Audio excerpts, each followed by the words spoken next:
everyone, Boardgame Brody here with Meeple Mountain. I have a new Kickstarter copy of Crimes in History, H.H. Holmes Murder Castle. This game is a tile-laying game where you're placing the tiles to form the map, similar to the Betrayal House on the Hill, but the game has different mechanics aside from the house building aspect. You're exploring an unpredictable World's Fair hotel in 1893 lined with booby traps throughout. You're trying to collect clue cubes that are throughout the house, but be careful as H.H. Holmes is in the house and, well, is trying to kill you. And he knows the house better than you do, or anyone else, and can appear in any room with only a moment's notice. But I'm here to tell you 5 things that you need to know about this game.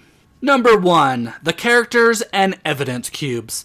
Each player has their own player board with one character ability token to use.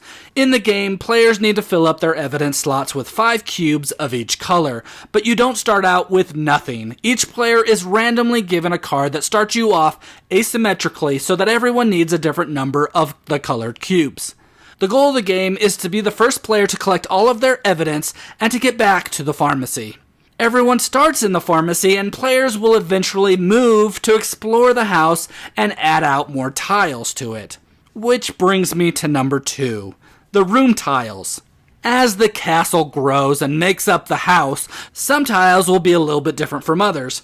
For example, some of the event cards in the game will cause players to place trapdoors into a room under all the evidence cubes. When another player picks up evidence cubes in that room, the trapdoor is sprung and you'll end up in a room where the landing was placed. But once all the evidence has been removed, then the trapdoor disappears. Other rooms might have special room effects listed on the tile as well. When placing new room tiles, you can rotate them in any direction that you would like, but there needs to be a door to the room that you currently occupy to connect to that room. The active player then gets to choose which evidence cubes to place in the room by taking them from the gondola at the Ferris wheel unloading zone. The safe in the room lists how many will be placed in that room. Number 3, the action tiles. There are 6 action tiles laid out for players to choose during their turn. The active player gets the selection bonus from the tile, while all other players will get to take the basic action only. So you can explore the castle by adding new room tiles to the house. Exploring a room will add more evidence cubes into the room each player is in. Moving into one room lets you move your character. Moving up to 2 rooms lets you move even further. Collecting evidence lets you add cubes from your current room to your player board, and drawing an event card gives you some type of bonus listed on that card. So really, the active player is choosing the action all players will take, and their action is a tad bit better than everyone else's. This way, all players will be doing an action on everyone's turn. Number 4, encountering Holmes.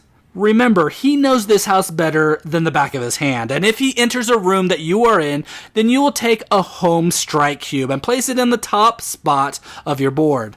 A strike cube requires you to drop evidence based on the Holmes strikes indicator progression listed on your board. After everyone has performed their turn, then a card is automatically drawn from the top of the movement deck, so Holmes is always moving somewhere. Number 5. My thoughts on the game.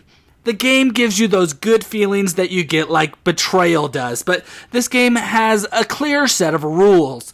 You may have a little more strategy as you need to plan to go to rooms where you have evidence that you need. The game also throws in some twists from adding in fake evidence, as it's harder to get those color cubes that you need.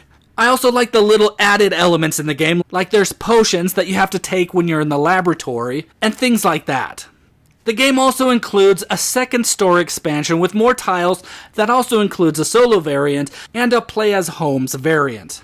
The game is a fun race for evidence where you position yourself to be able to take advantage of actions that other players are choosing on their turn. It's nice to have full control when it's your turn, choosing which cubes are added on and what action that you perform.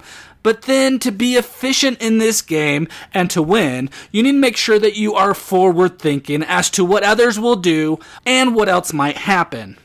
The event cards throw in some interesting changes to the game as well, and can let players soar in front of others. But also what this game does a little bit differently than Betrayal does is you're always doing the same thing, collecting evidence every time you play.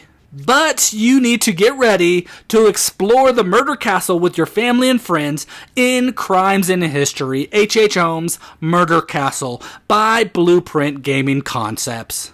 Again, this is Board Game Brody. I hope you enjoyed this video. Stick around and check out some other board game reviews to see what you might want to get to the table.